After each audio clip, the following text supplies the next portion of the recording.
Welcome to What Your Dad Didn't Teach You About Women with Daniel Fengler on the 18th of February 2010.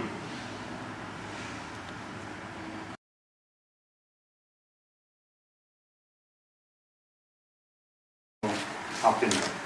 Father, as always, we need your help, and so I'd ask that you guide our conversation tonight and open our eyes and help us to appreciate how you've made males and females different, and that it's not a bad thing, it's a good thing. So help us to put aside preconceptions and judgment against the other sex, and that it will go well with us in our relationships. Amen. Did you notice the atmosphere in this room while you guys were doing the test? What was notable about it? It was silent. Absolutely silent. Why is that? Very concentrated. We can only do one thing at a time. The rationalists among us are doing one thing at a time, and that was one reason I didn't interrupt you. Because I had some things to say, and I was respecting the fact that some of you were concentrating and focusing on what you were doing. Now, if this had been a room full of women, it would not have been quiet. No. And some of you gave away, both by your silence as well as your laughter, and some people were talking, which where on the scale you are, I suspect.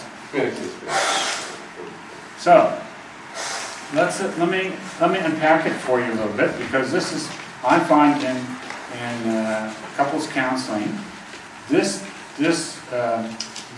dimension, this scale we're going to be talking about for a little bit, is probably the most, aside from the God stuff, is the most important thing. I don't think it's so much important whether men or women are tall or short, or fat or thin, or rich or poor, or smart or dumb. I think this intuitive, rational scale really is significant. So let me start with this comment first. Some of you have come across in your studies a thing called a bell-shaped curve. And what the bell-shaped curve does is basically says that the average, the middle of the population, most of the people are here, and then we have an extreme at this end, an extreme at that end, and everything in between. And there's some sort of graph we could set up. So, for example, back in my era, that is the baby boomer era, if you looked at shoe sizes and you were a shoe store, then you would stock a lot of size 9s and 10s, well 9, 9.5, back then, and you'd stock very few 16s, male 16s, and very few male 6s. You just wouldn't sell them. And by the way, just as an aside, apparently in these next generations, the feet size has gone up. So the stores are stocking 10s and 11s as the median or the average. So when I'm talking about male-female stuff tonight, it's going to be how can I put it? There's going to be generalizations that will not apply to you, because you're a unique individual, and some of you are fairly intuitive in many things. Some of you are intuitive maybe in just one area and not in others. So just like on this bell-shaped curve, a lot of men are going to fit in the middle here, where they're at. Few men are going to fit down here, and few men are going to fit down here. With me so far? Now the same thing applies to women, and then the same thing applies to men versus women. So we're going to have people scattered all over a continuum. It's not, like in the book Men Are From Mars, Women Are From Venus, Gray makes these very generalized statements that all men are like X and all men are like Y. And some of you have read the book and thought, man, that fits me perfectly. And others of you might have read the book and go, this guy doesn't know what he's talking I about. thought they were much further about than that. Well, that's it. Well, here's my proposal here from the brain wiring test. Okay, it goes like this. On that particular test, I think the lowest score is a minus 50. So it goes from minus 50 to 330. And 150 is roughly in the middle. Now, I'm going to ask for some volunteers to share your score if you're game. It's a privacy issue. If you don't want to share, you don't need to. But first I want to make sure that you've actually filled out the form correctly. So one, notice when you add your score together, when you have any C's, it's actually times a minus 5. So don't forget to subtract those. All right, for males. And then notice for any questions where the answers don't accurately reflect your life or you left them blank, you get an extra 5 points. And we'll talk more later why that's the case. You should have told us that beforehand. We never the full blank. I looked at some of the questions and said I don't like any of those answers. That doesn't fit me, so I just took the best. That's true. Well, you do just take the best anyhow, like any psych test. No one ever knows exactly who you are or what's important to you. Depends on the circumstance. That's it. Okay. Anybody here got less than 50? Positive 50. Anybody got less than 80? Yes. Okay. Now, so according to the author of this test, those that raised your hands would be down towards the rational end. So this is the rational end. And over here we have the intuitive end. Now, by the way, I've modified the test a bit because I think he's talking in terms of maleness and femaleness, and I didn't like that. So I've changed it to rational and intuitive. Anybody here over 200? Okay, we got one over 200. Any besides him over 150? Okay, a few more. So as you can see, we've got a spread now, and there's a bunch of you guys in between all that.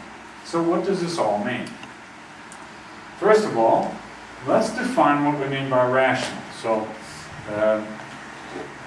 hang on, let me actually go back to something I said, I think it was the first session. We know that the brain, when we first are developing, we are developing as a female. Our genitalia, our sex organs are female sex organs initially, and then as the testosterone kicks in, it changes. Now the same thing happens with our brain structure. Initially, our brain structure, the two hemispheres have a big connecting cell mass between the two, and then as the testosterone kicks in, it actually dissolves that away, so that we have a smaller bridge. So part of your brain wiring has to do with your circumstance, as in what jobs and professions you're involved in. Some of it has to do with intuitive activities that you do, such as praying. Praying is an intuitive activity. So if you're an avid prayer, you're likely to become more intuitive. Some of it's biologically based. That is, how much testosterone your particular body had when you were a little tacker. Still in your mother's womb, actually, I think. And all that together will spread you guys out on this continuum. Now, generally speaking, most women are going to be on that side of the scale. Most men are going to be on that side of the scale. And then people are just spread all over the place with regard to the actual spread itself. Now, an interesting thing is that opposites attract. In the physical, opposites attract. I'll give you a real-life example. My grandmother on my dad's side was a blonde, so both of my sisters are blonde. as it turns out, I did marry a blonde wife, but the ones I was actually attracted to were redheads and brunettes. Because you're unlikely to get attracted to somebody you see as a sister. In the animal kingdom, this is extremely important when they were trying to cause some cheetahs to breed. They found out they weren't breeding because they stuck the males and the females in the same pen, and they saw each other as brothers and sisters, and they wouldn't breed.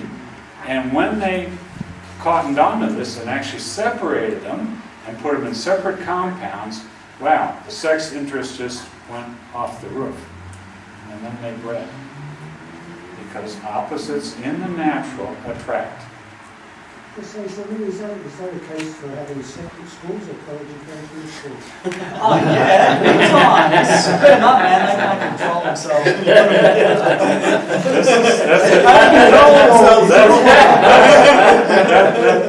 About co-ed schools versus single-sex schools, that's a very good point.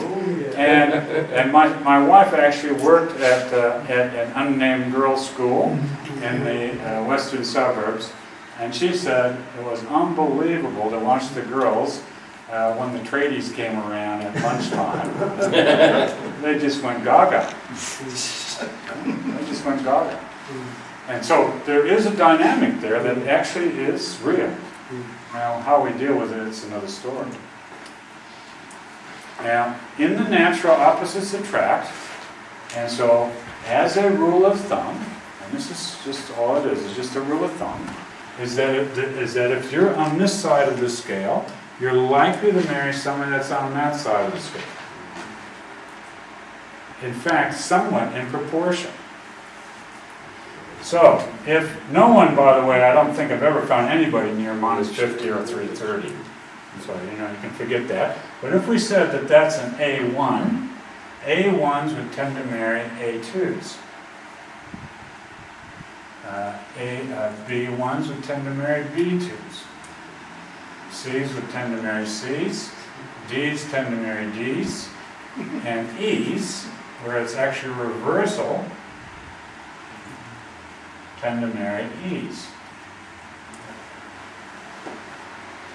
So, real life, I reckon I was probably a 50. Not a negative 50, but a 50. And when we tested Susan and my wife, she was 220 or something at the time we tested it. But that was 20 years after we'd been married. I would be surprised I was down about 0. And I would be at all surprised if she was off this up towards the end of the scale. So that's the rule of thumb. A's marry A's, B marry B's, C marry C's. If you're in the middle, you're likely to marry somebody in the middle. And some people, it's reversed. The female has got a lower score than the male does. Okay? Now that's normal. Going back to the bell-shaped curve, though, most men are on this side and most women are on that side, just as a rule of thumb. So this sort of thing of D's and E's, that's probably about 20% of the population, where the other ones is about 80% of the population. Now, I want you to hear this. I don't think God's got any problem with where you are on that scale. God's got no problem with it. If we looked at, say, Paul, where would Paul be on this scale? Professor Paul, where does he belong? He's going to be at this end. He's he brags about how he was the Jew of the Jews, and that he studied under Gamaliel, and and so we got this Professor Paul, and it's no accident that 2/3 of the New Testament were written by Paul. It's not that Paul was somehow spiritually superior to everybody. No, he's an educated man who knows how to write. Some of the other guys, they're fishermen. They didn't study. They didn't go to rabbi school and all that kind of stuff. Now, if we looked at John, who wrote Revelations, and who talks always about love, love, love, love, where is he likely to be? She's going to be over on this end. You know, so God's not saying that John is better than Paul or Paul's better than John. No. David, I think, is probably somewhere in between. He's got aspects of both sides. Moses, I think, would tend to be that way. Isaiah would tend to be that way, and Ezekiel, and so forth and so on. Okay? Get there. Where did you put Jesus? Well, I think he'd be in the middle. Well, I thought you might I say. think he has aspects of both sides as well. He's really lucky, did you? I actually think yes. Now, but before I move on, if in the natural opposites attract, I want to say to you, spiritually the same attracts. Like spirit attracts like.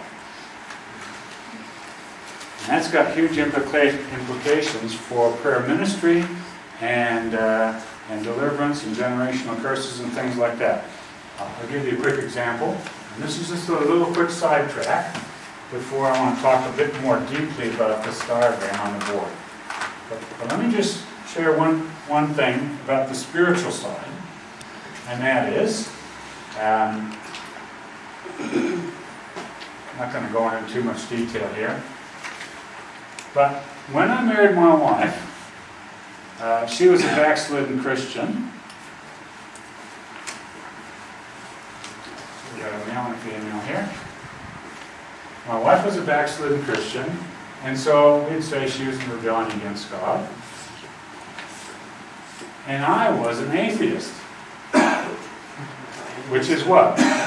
Rebellion against God. Same spirit. And I would have never married my wife if she'd have been a church-going, real-deal Christian. Would have avoided her like the plague. Would not have been attracted to her. And I saw this one day. I was thinking now, kind of goes like this. I went to a university where there was 40,000 people. And let's just say there's 20,000 single. And out of that, let's just say half of them are single female. And I met Susan at the uni. So I had an opportunity to get to know a large chunk of 10,000 single women. And you know, I reckon over 5 years of university, I probably encountered at least 1,000. You know, on the bus, in classes, at the party, at the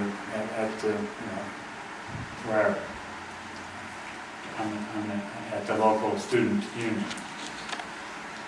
Now, when I'm on the bus, Mary gets on board, and I've got a chance to either chat Mary up or study the calculus for the calc exam. And I've got this choice now. And so my filters, my biases, my prejudices come forth. And I go, too tall, too short, too fat, too thin, too smart, too dumb. And I filter them out. So when we think there's no other women around, what was me? I'm a lonely guy, nobody's interested in me. Well, it's just because that 99% of the women I've just written off.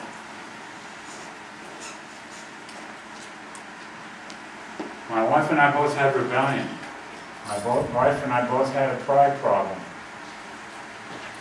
There's an arrogance. We both had an independent spirit. We both had a spirit of lust. It manifests differently between the sexes. Lust is wanting something that you're not entitled to. What else?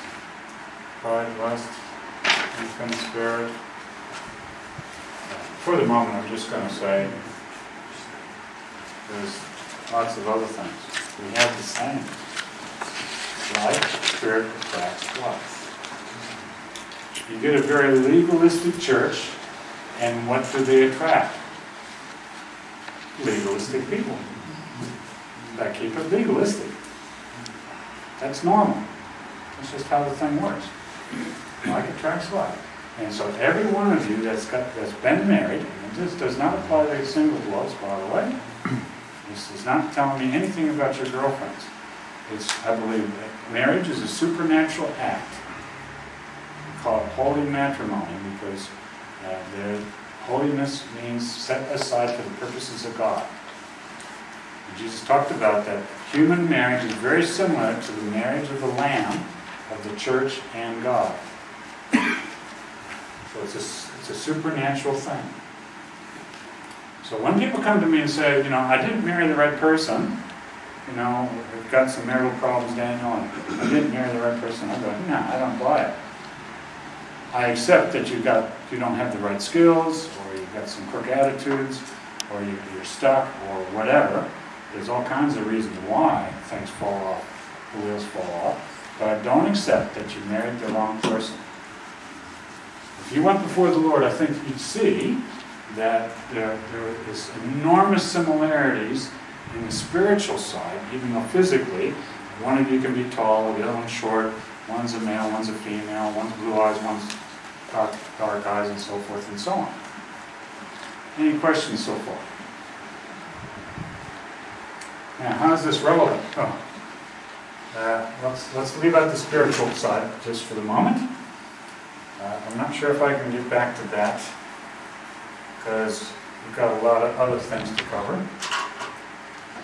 Let's just go back quickly to rationalist versus intuitive. Tell me what a generalization of a rationalist and an intuitive look like. Give me some characteristics of a rationalist. Logical reasoning. Okay, so logic is high on their abilities and agenda. Yep, what else? Facts. Sorry? Facts. Facts are important. Yep. Writing instruments.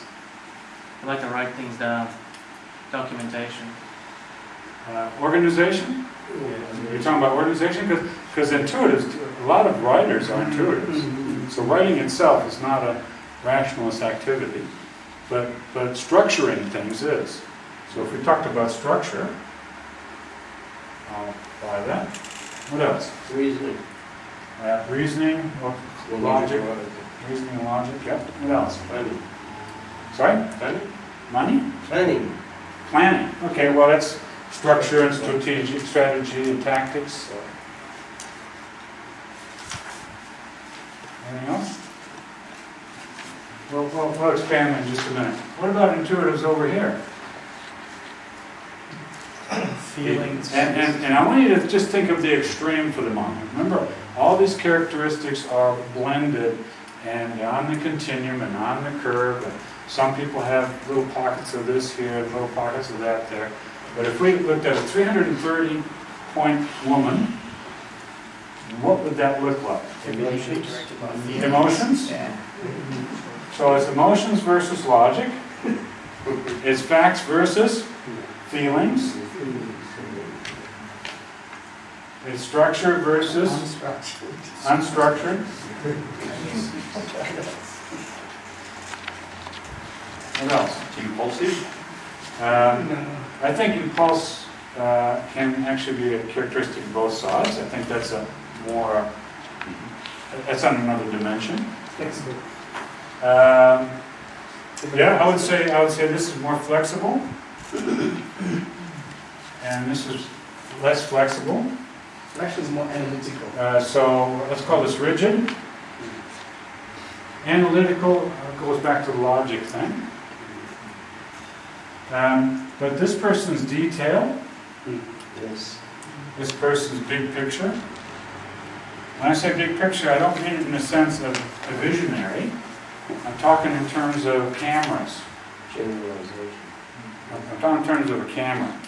Rationalists have like a telephoto lens that zoom in on a small amount of the picture in great detail, but don't see the rest of the picture.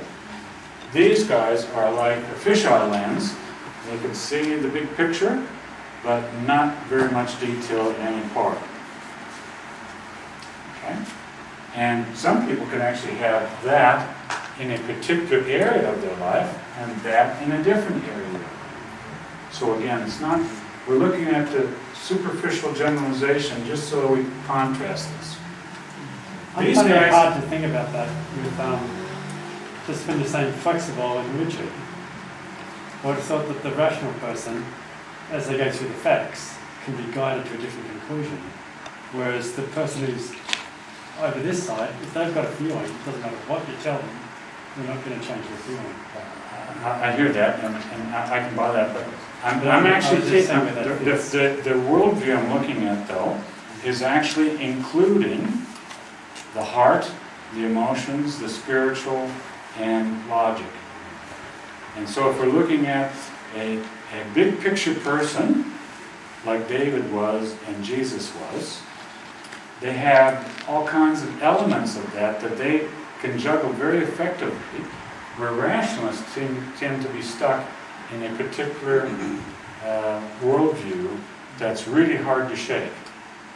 How would you deal with the fact that the reality was, that I think, for example, I think I see the big picture, and then I focus on the detail to replan the big picture. In other words, having been an engineer, we are trained to look at all the alternatives surrounding single focus. Sure, but you're still focusing on solving the problem. Ah, yes. Oh, yes, very problem orientated, that's true. So over here we have problem that's solving. key, problem solving. So yeah, I accept what you're saying, but it's still, you're concentrating on building the bridge so that the bridge has the 25% safety factor, so it's not going to collapse in the wind. Yeah. But I still want the bridge to look nice, though. Well, the intuitive comes along here and says, why? Why do we need a bridge? Why do we need it? Because there's environmental things, and then there's emotional things, and then there's aesthetic things, etc. So, as opposed to problem solving, we have relationship orientated. Yes. Okay? No, big picture relationship. Look, that'll do us for now. A lady once said to me, Keith, I don't want you to solve my problems, I want you to listen. Okay. You got it. That's why we're here tonight. Because, I want you to sense this, that these aliens that are around us, called females, and some of you are, going back on that continuum the other way around, which is okay, but the principle still stands. If you happen to be an intuitive yourself, as some of the males in this room are, then you're going to have more tendency towards relationship focus rather than problem focus, theoretically. And because you're attracted to the opposite, you're likely to marry a problem-solving lady. So actually, just going back to the continuum here, where 150 is roughly the middle, I get a lot of ladies that are about 120. And it's because they've been they've been twisted out of shape. They're actually probably about 180 or 200 in reality, but when they take the test, they have moved down to 120 because of their profession. I get a lot of nurses, or teachers, or accountants that's happened to. And here's how I tell the difference. I actually don't trust this test all that much, because it only tells me where they're at right now. It doesn't tell me sort of the underlying fundamental person that they are. And here's how I find out. I say, if you had lots of time and money, and you're on holidays, and you could do anything you would like to do, would you rather read a novel or read a textbook? Would you rather play music or do your filing system? Etc., etc. And there's people out there that want to organize their file system during their holiday. Now, who would that be? This guy here, or this woman here. And so these nurses that are on the test, they're rating at 120. When I ask them, what would you like to do when you're on holiday, they'll tell me, many of them will tell me some intuitive activity that's got creativity. Oh, that's the other thing. Creativity. And I'd probably put that versus structure or strategy, things like that. And they'll want to do a creative thing. They'll want to do some writing music or playing music or watching the sunset or all kinds of stuff. When would abstract reasoning come into that? Well, that's over here. Logic, abstract. Abstract is actually another dimensional thing. Year 7s can't, grade 6s don't have abstract thinking. As an ex-math teacher, useless trying to teach your grade 6s algebra. Because they're still in the concrete stage. 1 plus 1 equals 2. Concrete. You ask them what is x if x plus 3 equals 5? What is x? They just can't go there. Their brain hasn't developed enough to actually go there. So abstract thinking is also a measure of the brain's maturity as well. Now, why would this be important, do you think? Why, my claim is that this is extremely important to understand this and get a handle on this for good relationships. Why? Be too rigid and not listen. Different languages. Remember, we talked about that if I was, in fact, I actually picked on Percy, and if we had a business together and he only spoke German and I only spoke English, what should I send a message in? And it would be German. If he hears German, speaks German, I will send it in German. Why? Because I want to be guaranteed that my translators get it right before I send the message. So that means, guys, that every one of you that's in a relationship with a woman needs to learn female. You need to learn female. And if most females are intuitives, what does female look like? And there it is.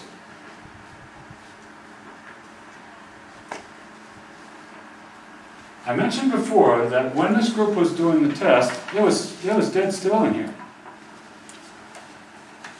Because the majority of the people in this room are rationalist males, and you were attentive to what you were doing, focused on that, and you kept your mouth shut. They said about, what was it, Jimmy Carter, that he couldn't walk and chew gum at the same time. No, that wasn't the quote. What was it? It was the one before it. One before him. Now, who was that? Reagan, was it? Gerald Ford. Gerald Ford, could have been Gerald Ford. Yeah. Now that's a statement you make about a rationalist. People talk about these folk being able to be multitasking. And there is a truth to that. And that's why, in this room, if these were all women doing the test, there'd be little laughs and chatterings going on while they're doing it, and they wouldn't mind me interrupting them at all, because, and I saw a classic example of this one time at a school that I went to as a teacher, and this receptionist at the main office had about 10 kids in front of the thing, all demanding her time, 3 or 4 teachers behind, all wanting her attention. The phone rings, and I was just amazed. She's on the phone, talking to this person, talking to the phone, giving that person the envelope, telling that person it's room 23, and I couldn't believe that anybody could do such a thing. It was just amazing. I'm the sort of guy that maybe can only chew or walk at the same time. So, the problem is, guys, getting back to what we talked about before, is that males often think women are men in female bodies. So if I'm one of these people that enjoys logic and I get huge satisfaction out of problem solving, I'm going to think that this person over here is the same in a female body. Not so. Now, let's just take a break. We're about halfway through tonight. So I'd like you to, if you can, to share with a couple, say, get in groups of 3, and I'd like you to just share with the other man around you what you've discovered from the brain wiring test, and whether you think this has got any bearing on you and your lifestyle and the women you relate to. So just break up. We'll take about 10-15 minutes for you to have a chat, and then we'll go into some more detail.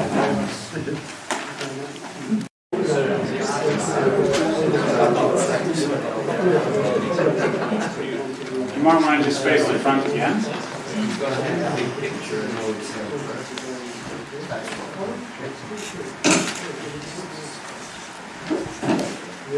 Now I want to get into some details now of all this. And you know, I've been a counselor almost 25 years, and I want to pick out a few nuggets of very, very common things that get guys into trouble. Now, there's a huge list, and we haven't you know, we don't have time to. These are only sort of introduction to the introduction. But here's some other topics I won't be covering: how to survive women's emotions, bridging the communication gap, emotions are not the enemy, women are cheap to run. They actually are, and that's a really confronting one. That one. How to lead without being bossy.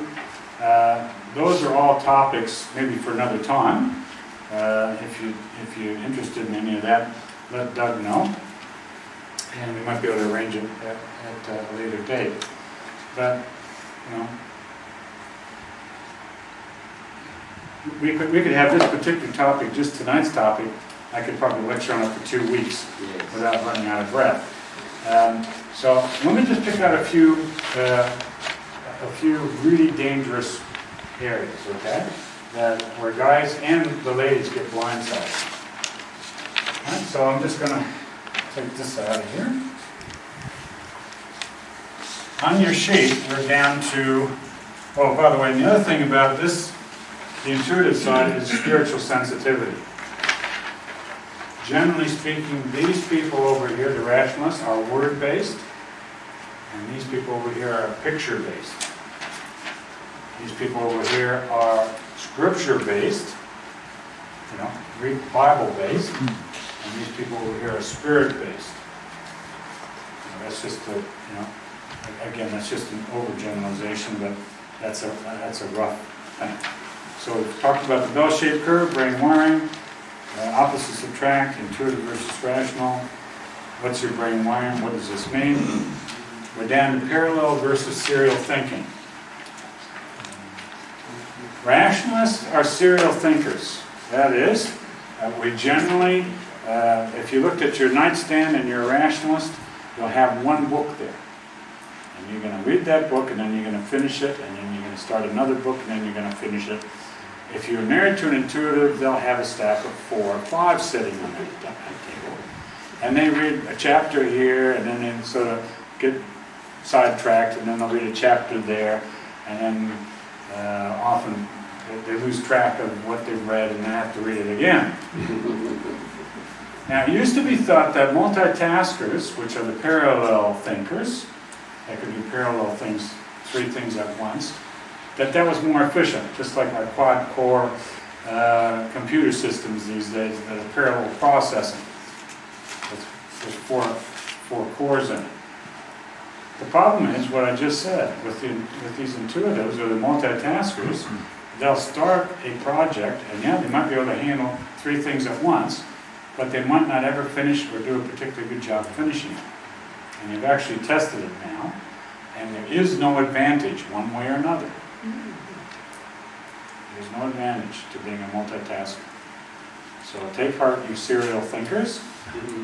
You do the job, you keep track of what you're doing, you finish it, and then you start another project. That's actually fairly efficient doing it. So, what does this look like in a relationship setting? Well, my wife's an intuitive.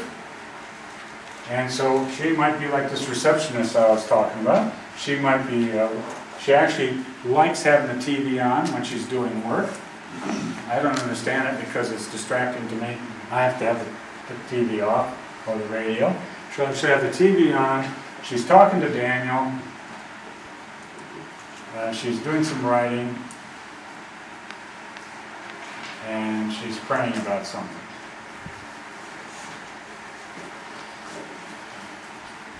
Now, one of the interesting things is that Daniel, thinking about Daniel, is a dedicated track in her world. She's always thinking about him. 24/7. It never stops. Seriously, it never stops. I can absolutely guarantee that Susan will be praying for me tonight.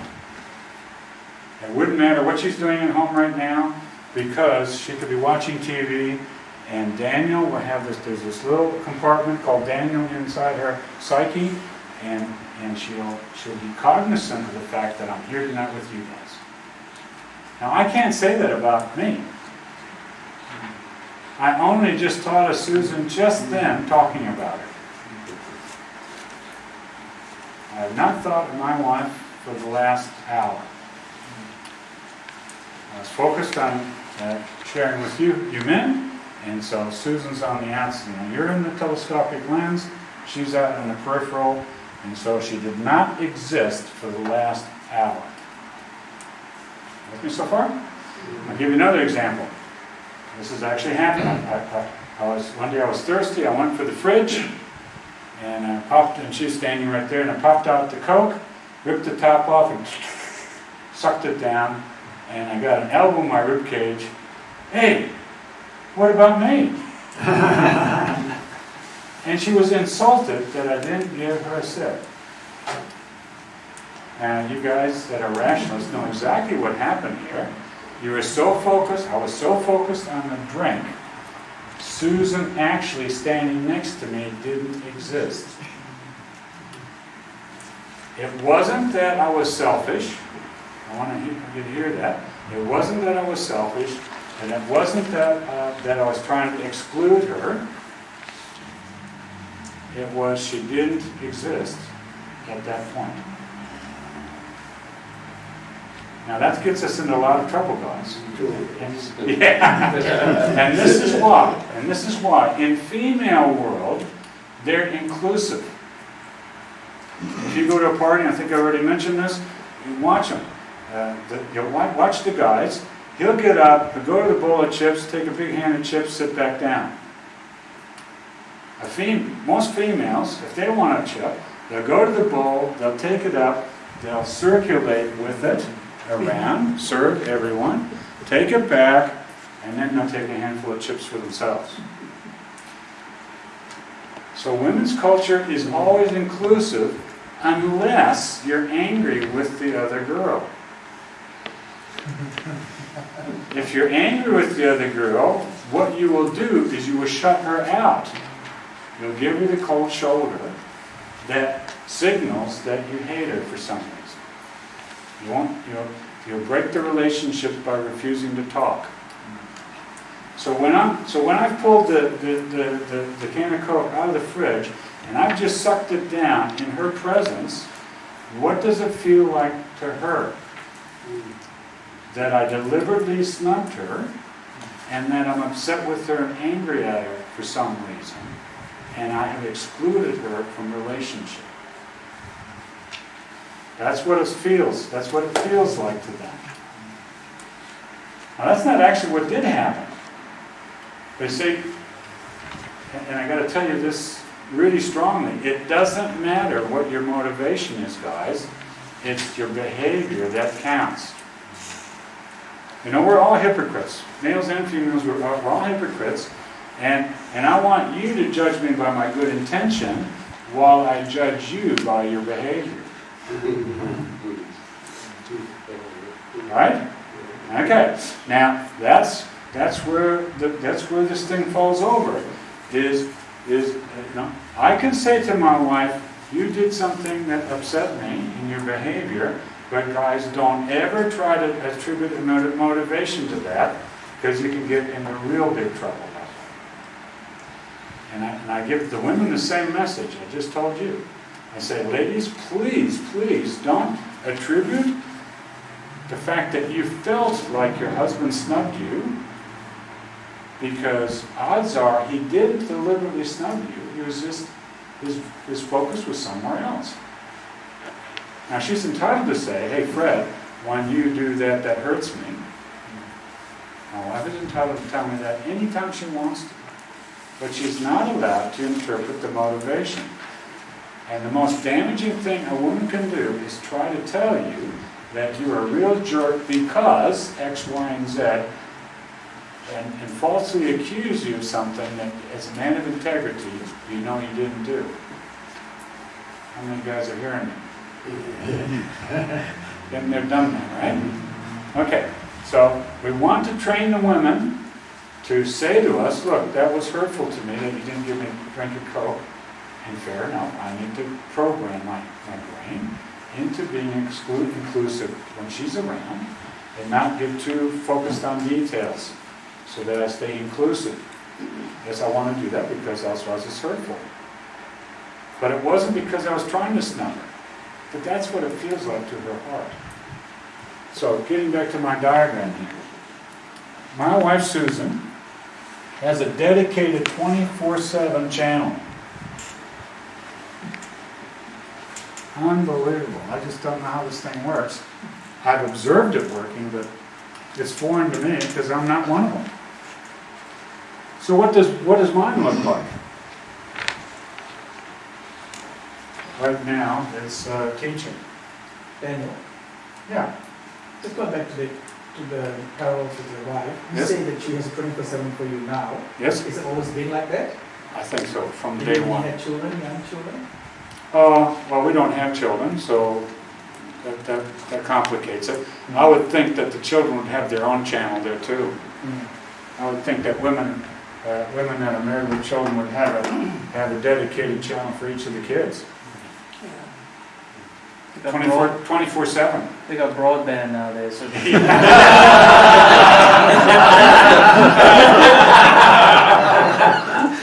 And some of you guys with kids, who slept through the 2 o'clock wake up? Yeah, it was you guys, not them. For the most part, it wasn't them. Why? Because they're tuned in. They stay tuned in even when they're asleep. And who keeps in touch with the phones when you've got older ones and likes to talk to them every day? What John may stuff is I mean, to wife, John. It's the ladies who, and they tell us you haven't phoned you somebody for a long time. Okay, and Jack, that's exactly the point I'm trying to make. If you've got daughters and you only let your wife talk to them, they're going to feel snubbed by you. They're not going to see it that you were preoccupied and that work was really heavy duty and that you had a lot on your mind. That's not what their heart's going to say. Their heart's going to say, my dad hates me. Their head can understand all that other stuff, but the heart doesn't understand it. It just feels hurt. So, What happens, Daniel, is that when women have children, the male bit, you get less because there are more competing factors, and then there's grandchildren, so you might have got 24/7, but you finish up towards the end with, a much smaller bit. sure. Yeah. Sure. Yeah, the hurt rate falls down. That's it. Yeah. Continuity is there. That's it. Okay. So guys, so how do let's just say that I'm teaching right now and I'm totally focusing on you guys. And if my wife was sitting here in a chair, how do I then, she's got a 24/7 channel and I've got a no channel for her. How do I actually include her when I can't change my physical brain? Here's how I do it. Here's how you do it. You might not know this. You switch tracks. What happens is, I hit a railway station, and I switch tracks over to Susan, and I relate to her by giving her a phone call, or giving her a hug, or doing whatever, potentially coming back to the project that I was working on. When I was a younger guy, and I had a girlfriend, I spent all Saturday, all day long, working on the car to make it a nice looking car, flash, to impress her. And did I get to the date on time? Never. Never. Because, you know what, because being so focused on the car, it wasn't just enough to change the oil and re-gap the plugs.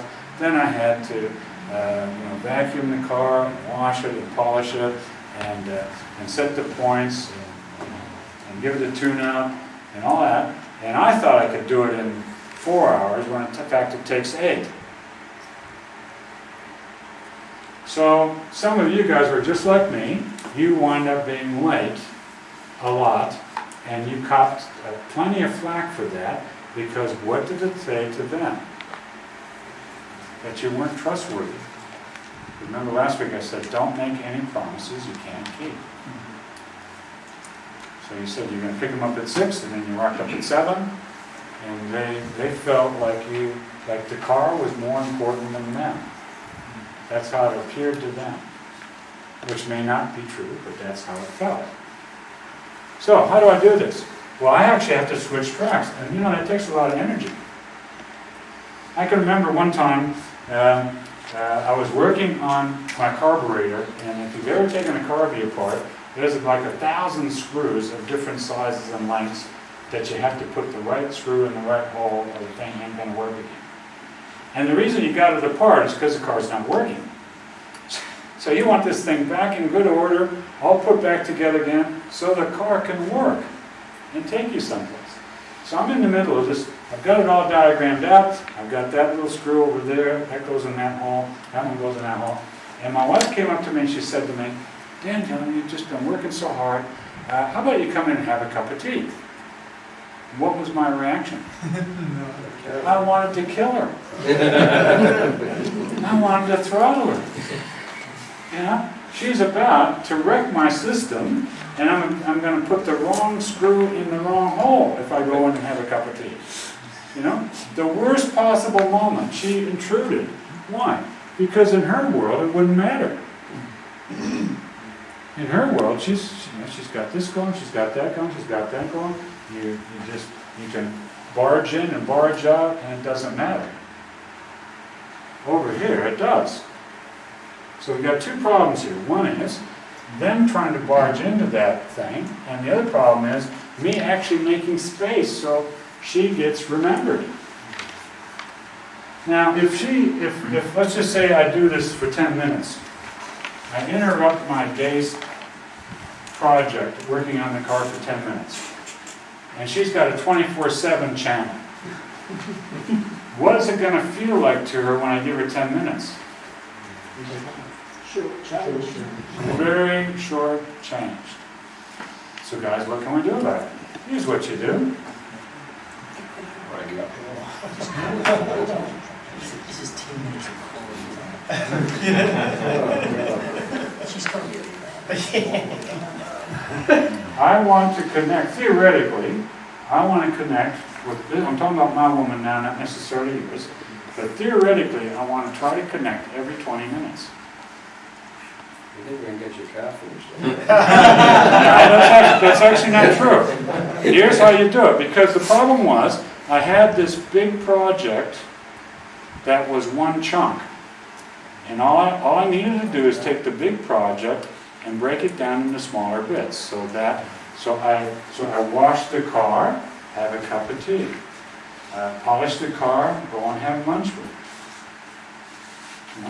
it. Gap the plugs, and drop in and say, "How are you traveling, honey? You going good?" Guys, that's how you do it. That's how you do it. You can't change your brain structure if you're a single-minded male. You know, it's not going to happen. I don't believe God wanting you, needing you, or wanting you to change. I think there are techniques to help you work this thing, this relationship. And I call that the train station. Now, here's two practical things. One, I have to train my wife to know that barging in here between train stations is not acceptable. There's some parts of my day that she just she won't get in.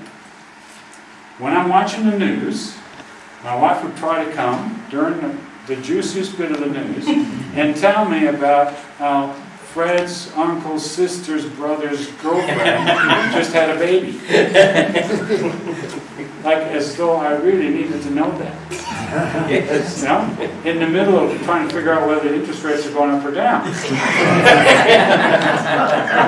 gotta look over there and nod your head over here. Now that's what most guys do, but you know the girls have to be married 35 years. You're not going to get away with it. Sean, you're not going to get away with it. And so I was frustrated because she was interrupting me, and so I was grumpy with her. And she was grumpy with me because she knew I was physically there nodding and didn't have a clue what she was saying. So the next negotiation was that she was going to come and talk to me during the commercial break. It didn't work. Why not? Because I could be physically there with the TV off, but where's the head? Thinking about the interest rates. What am I going to do about them since they're going up or down? So that was no good. So we have an undertaking in my household that the half an hour news time is sacrosanct. She does not interrupt me at all. Because it's trying to barge in between train stations. Now I've made an undertaking with her that at the end of the news or before the news, I'm happy to spend that time with her. If that's the news there, news. I'll spend the time before and after with her. Not a problem, but news is out. When she sees me on the computer, guess what? Same deal applies. If she wants to talk to me, she's got to give me some warning. And she'll come in now, and this is respectful. Remember the book, Love and Respect. Respect of a female is acknowledging that that's who I am and respecting it and working with it. So this is what Susan will do now. She'll come. She tries not to bother me at all when the computer's on, but if she needs to, it will be, honey, I need to talk to you about something. Okay. When can I do that? And I now look at what the project is. I go, can you give me 5 minutes? And let me just finish this bit off. I can sew this little thing up, and then I'm happy to spend whatever time you need to talk about it. Because my wife is entitled to chew my ears whenever she needs it. But I'm entitled to say, the timing's a bit off here, honey. Give me 5 to 10 minutes. And that smooths this whole thing out. And we have the code, and you're welcome to pinch it from us. We talk about train stations. She'll say, Daniel, are you at the train station yet? And I'll go, yeah, I am. Or, no, give me 5 minutes until I get there. Now, most of you guys have come across this, haven't you? Yeah. And it's a big issue because when you are focused and you're excluding them, they feel on a heart level abandonment and that you hate them. And it's very hurtful. They might not say it to you because they try to be gracious and sensitive and all that, but it's actually bothers them quite a bit. Okay, any questions on that? What was the second thing? Sorry? You said two things. The one thing was that I need to make time by putting multiple train stations in. And the second thing is that I need to actually have a discussion with my wife about how we're going to deal with the fact when she's trying to barge in between the train stations. So we have the male responsibility is to put as many train stations in as possible, take a big project and chop it into smaller pieces. And then we have the female responsibility of respecting that I can't do what she's done. It's not possible. Okay, on a similar vein, let me tell you a story. And it goes like this. Susan and I used to live up in Healesville. And she needed to see a specialist down in Collins Street. A doctor down in Collins Street. So we're both teaching at Healesville High. And so what Susan would have to do is she would take a sickie, but I'd want to accompany her in this thing. So I'd take a day off without pay. So it's costing me a whole day's pay to go down to Melbourne because it's a 4-hour drive from Healesville down to Collins Street. 4 hours down, 4 hours back, an hour with the doctor. So anyways, this one day we go down and we get there and he's running late. So the receptionist says, well, it might be a half an hour. So we wait a half an hour, he doesn't turn up. We wait an hour, he doesn't turn up. We wait an hour and a half, he doesn't turn up. We wait 2 hours, he still hasn't turned up. And we've been having this running conversation with the receptionist, when's he coming? And she says, soon. And then at the end of the 2 hours, she says, he's not coming at all. He's caught up in court. Come back next week. Man, we're not happy chappies. And on the way home, Susan is fuming. She's going, oh, this inconsiderate so-and-so, and this and that and the other. And she's just raging about this guy. And I can feel that what she's wanting from me is to be in unity with her in the anger she's got towards him. But my sense of integrity won't let me say that I'm angry. I want you to hear this, because some of you guys are getting caught up the same way. I feel like she's trying to seduce me into saying that I am angry with him when I was not angry. I was annoyed, yes, and frustrated, yes, but I wasn't angry. So because I didn't know what to do, and I'm going to tell you what to do, because I didn't know what to do, this is what I said. I said, well, you must have got caught up with something really important. Now, all you married guys, what happens next? She spoke to father. Ballistic. Absolutely ballistic. Yeah. And she was so upset, she had got a migraine, and we actually had to stop, and she had to upchuck it in the gutter. She was as angry as I have ever seen her. Why? What's the feeling that she had when I said that? You were saying she wasn't important. I was saying that she wasn't, that's how it felt to her, that she wasn't important. What else? Betrayal. What she's feeling is betrayal. I'm siding with him against her. That's how it's feeling on a heart level. So what should I have done instead? Here's the golden rule. If you can learn this, you're going to save a lot of trouble. Guaranteed. Pay attention. We've got two people. One is logical, relatively logical, and one is emotional. So here's the emotional person. Here's the logical person.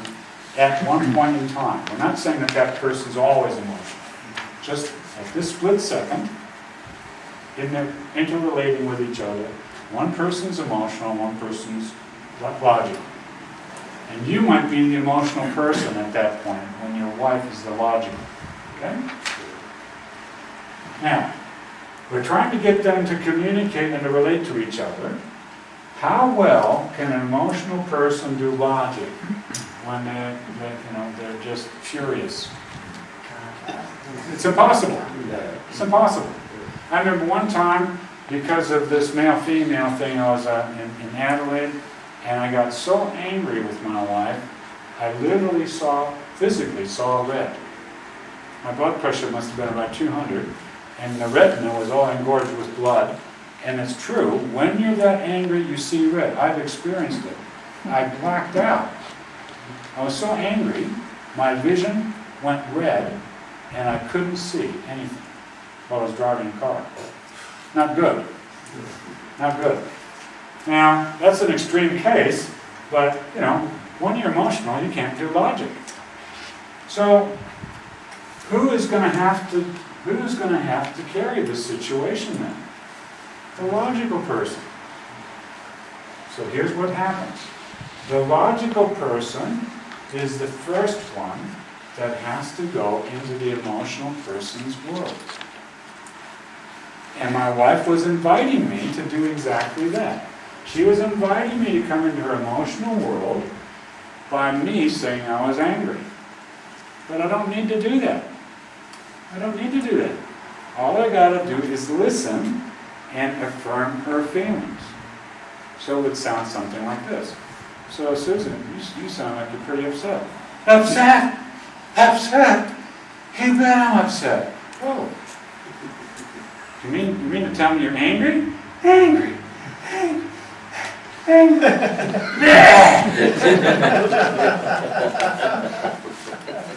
And that's what I want. That's actually the result I want. I want my wife to puke on me emotionally. Most of you guys head for the hills when you see it coming. You know, you go out into your shed, or you say some logical thing, or you justify it some way, which totally sends them, you know, ballistic, because they just want somebody to affirm what they're feeling. You don't have to feel it. Guys, you don't have to feel it.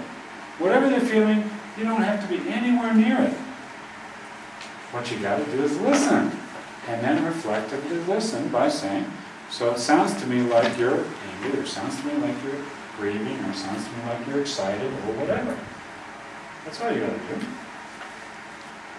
So as logical people, whoever the logical person is, you can enter into their world. I tell guys, it's sort of like this huge tsunami coming towards you, these emotions. And because we're so not used to it, we want to flee. We want to run for cover and have these things come over and smash us into the ground. And I got to say to you guys, the way forward is to lean forward. Don't put your back toward it. Lean forward. Lean into the wave. It's not going to kill you. It feels like it, but it isn't going to kill you. It won't kill you. Let the wave crash through, and calm water comes after you. Told you the story about, you know, it's more important that your wife be angry or your girlfriend be angry at you than lose respect for you. Because the anger will only last a couple of days. Loss of respect can last a lifetime. Do you know that most women who divorce their husbands love the guy? They love him. So why are you divorcing him? They can't stand the pain of living with him any longer. Some of you are in that sort of trouble right now. Your girlfriend or your wife is in pain. They would still love you. That's not the issue. The love is not the issue. Women know how to love. It's not the problem with them. They don't know how to respect. That is a problem. And they don't know how to talk respectful talk to guys. They don't know how to, to ask about the train station. Just barge in, because in their world it's okay to just barge in. Because they're just juggling stuff all the time. That's another ball in the circus. Any questions about this? First, you go in there. Now, my wife takes about 20 minutes. Not that day. That took a week for you to recover from that one. But most of the time, because I emotionally protect my wife by listening a lot, most of the time my wife only needs 20 minutes. So theoretically, and I'm not going to write the number down there because it's going to be different for different people. Some of you ladies might take 3 days to move on from an argument. But for my wife, it's 20 minutes. So I just need to be supportive of her emotions for 20 minutes. She wrestles them under control, and then 20 minutes or longer, we can have a logical discussion. She can come into my world, after she's got her emotions under control. Now the irony is, because my wife isn't a more emotional person than me, I get to practice this a lot. That's not the irony. The irony is, when I'm the emotional one, she doesn't sometimes listen, because she's not used to listening, and she will be Mrs. Fix-It. She'll be the one that says, well, Daniel, why don't you just do X, Y, or Z? And all I want her to do is just listen to my frustration. You know, work's been really, pain in the butt, and I just need to ventilate a bit of the steam, and I just wanted her to listen. But because she's not used to doing that, she gets caught out. It doesn't matter who's the emotional or who's the logical one. This is universal golden rule. Some of you are in management at work, and you might be involved yourself, or other people are involved with customer service. And you get an angry person coming into customer service. Let's just say it's Black & Decker, and this person says, I just bought this fan, it's burnt out. And you can see that the wiring's all fried, and they just try to plug this thing they bought in the US for 110 volts into a 240 socket. And your temptation is to go, you idiot! You just plugged in a fan from the US into 240. We're not covering it. Piss off. That's what you want to say. This is what you do. Say, though, the people that are good at this, they let them ventilate. So, sir, your fan's screwed. Yeah, it's a real pain in the butt. And so, it was really hot yesterday, and you didn't have a fan, and you were cooking, and you were sweating, and I can understand how bad that would be. You let them, if you don't want to get a fist in your face, you let them unload verbally. And then at the end you say, sorry, but it's not covered under warranty.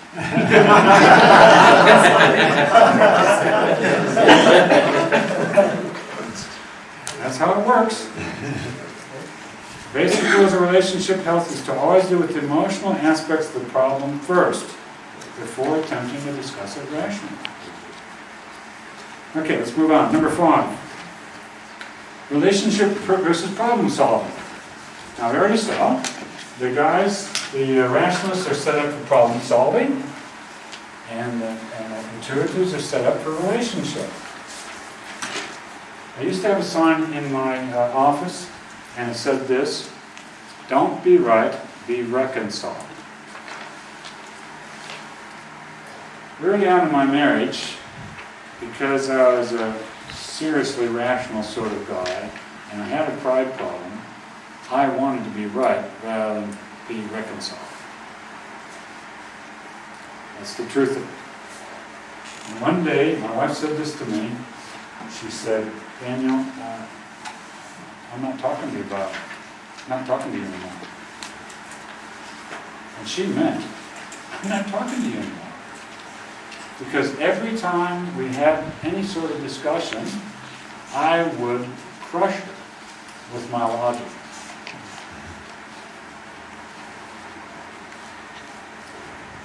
I'm trying to put some words into what that looked like. Okay? In my family of origin, when we sat around the dining room table, we would give it our best shot in the discussion. And basically the concept was that whoever had the best argument had truth. But that's actually not true. The person who wins the argument just has better debating skills. So when Daniel, who had better debating skill, would get in an argument with Susan, who didn't have as good a debating skill, I would win the argument even though I was in the wrong. And because I won the argument, logically, I thought I had the answer. And so I despised what she said. Basically, I judged her as being not untruthful, while I had the truth. And that wasn't right. It wasn't right. It wasn't true from God's point. And mind you, there's different types of truth. There's the logical truth, there's the relational truth, there's the spiritual truth, there's the emotional truth, there's the heart truth. And those are all collectively the truth. So what truth are we talking about? And it so shocked me, I thought, I've got to do something here. This relationship's going downhill fast. She doesn't even want to talk to me. What is going on? And what was going on is that I crushed her with the arguments. Instead of communicating and saying, okay, honey, tell me what really your point of view is here. I really want to know. I really want to know. Let's talk it through. I'm just going to be patient. Patient. I was impatient. I was arrogant. And I was trying to solve the problem rather than trying to heal the relationship. So hopefully all of you have heard the thing. Don't be Mr. Fix-It. Your job with an interview, if you're a rationalist, is to listen some more. Now you don't have to agree with what they say, but they have the right of the dignity to be heard. Very difficult for us to do that. Very difficult, because we think we've got I'm talking about the rationalists now, we think we've got the answers. Number 6, fragile versus thick skin. We've already talked about this a little bit. And when we looked at 1 Peter chapter 3, rationalists are fairly thick-skinned. Let me share with you another diagram here. My wife had 2 nieces that were living with us for a couple of years, very damaged young ladies, and this particular niece, here's what her emotional state would look like. She'd get up like a bear with a sore head, and that was the best part of the day.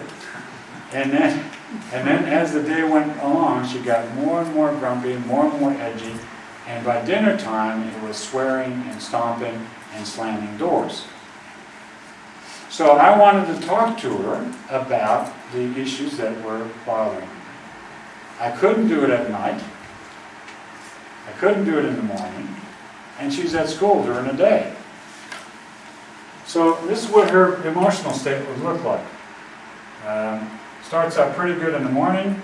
Up at dinner time, before going to bed, it is just a monster. At morning, and she's doing this. And this is a daily cycle. Every day. Day after day. Every day. And for the first 18 months, I didn't spot it. You know, I was just totally lost. What on earth hit me? You know, I just keep getting this Mack truck running into me every dinner time. God, I need your help. There's got to be something going on here. And then God showed me this. She was on this daily cycle. And by the way, some of your ladies are on a monthly cycle that does the same thing. You're wondering, and you've never really thought about it. I had to laugh last week when I asked you guys, how long does a monthly cycle last? And none of you gave me an answer, at least initially. 28 days. So every 28 days, for some of your ladies, they're going to turn into a little monster for 3 days or so. And you've never twigged on it, because you don't have a monthly cycle, so why would you even think about it? So consider that. That might be happening for you. So how do I handle this? Well, here's what happened when I tried to. I tried to talk to her down here when she was in a relatively good state. And this is what she said to me. Daniel, I've moved on. You've got the problem. Because I'm feeling okay now. That was yesterday.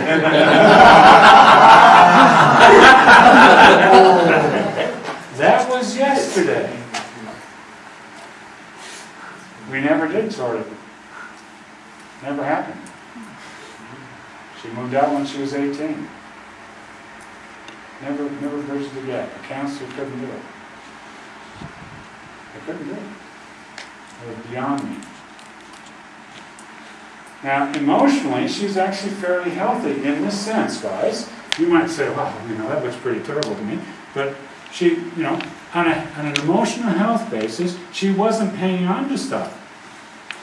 She was angry with me that day, and then the next morning she'd forgiven me. She was actually emotionally healthy. The problem here was, she was so beyond logic, you couldn't have a decent conversation with her. So we could never fix the problem that caused her to go ballistic. I never found out what it was. Now, by the way, at one stage, we had a huge blow-up, and she was so shocked at her behavior, she became a Christian. True story. She was so shocked that she knew she was out of control and she needed help, and she turned to Jesus. So, if nothing else, the hell we went through for 2 years, we got a convert. Now, what do I look like? Here's what I look like.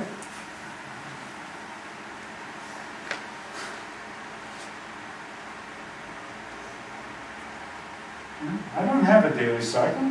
I'm just as cool a cucumber as you can be. But over the tension of these 2 years, what's happening to the graph? You're the unhealthy side. It's not going down at all.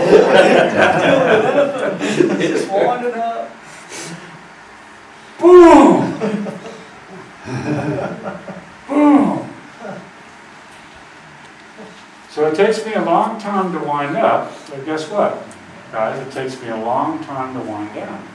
And this thing was unrelenting. Unrelenting. And when I got up to there, then we had some big trouble. Fragile versus thick skin. Having a thick skin isn't an advantage, guys. It's just different. It's just different. God's claim is that rationalists are basically thick-skinned, and that means most of the men in the room, and the intuitives are the sensitive ones, which are some of the men in this room, and most of the ladies out there. And his attitude is, I am to be sensitive and gracious towards the fragile women that inhabit this planet. Any questions or comments before we put through?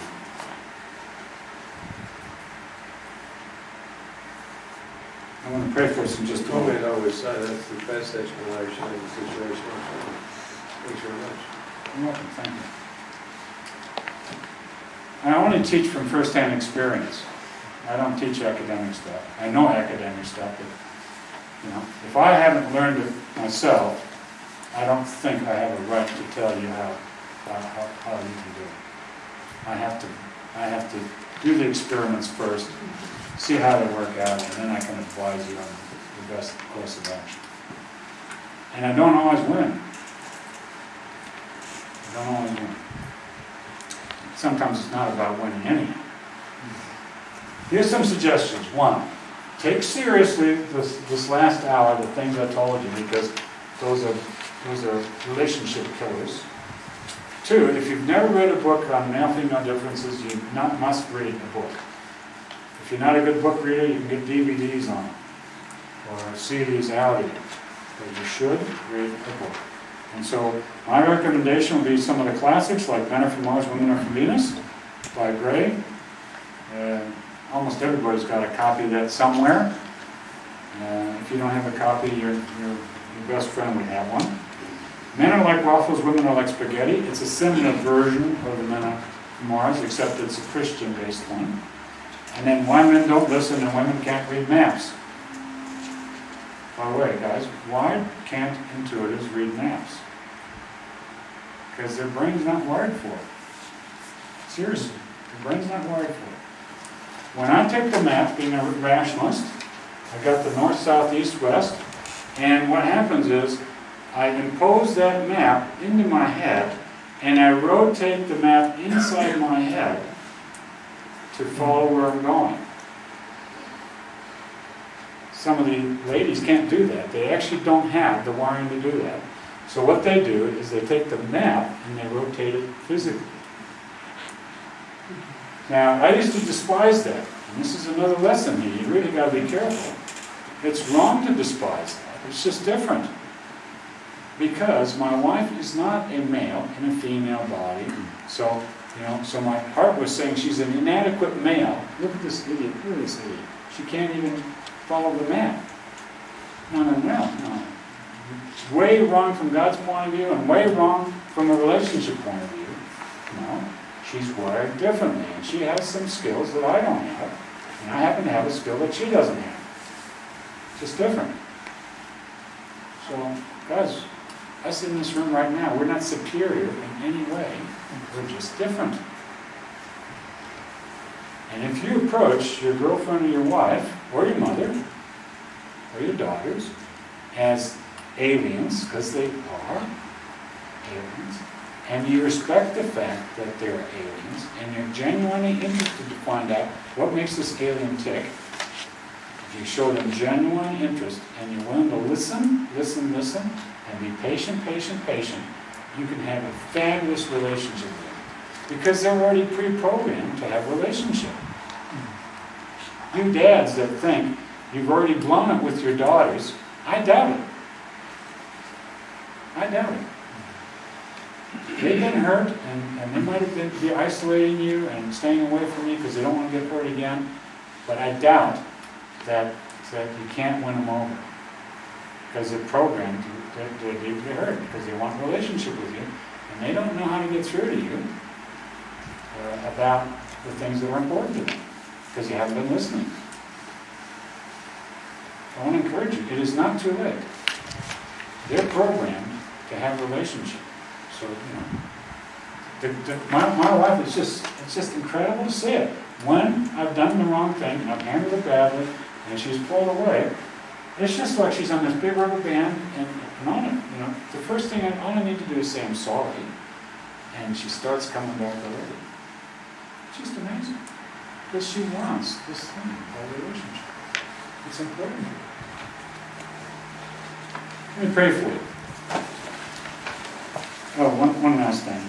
Comment number 6. Many women need to talk out of their hurt. This is extremely important for their mental health, that they be able to do so. And if you guys can't listen, because you don't know how to do that yet, don't be annoyed that they go and talk to their girlfriend about you. I know it seems disrespectful that they do that, but they will literally go crazy if they can't do it. They will go mental. They'll wind up in my office because they'll literally go nuts. They need to be able to express their feelings and feel safe doing it.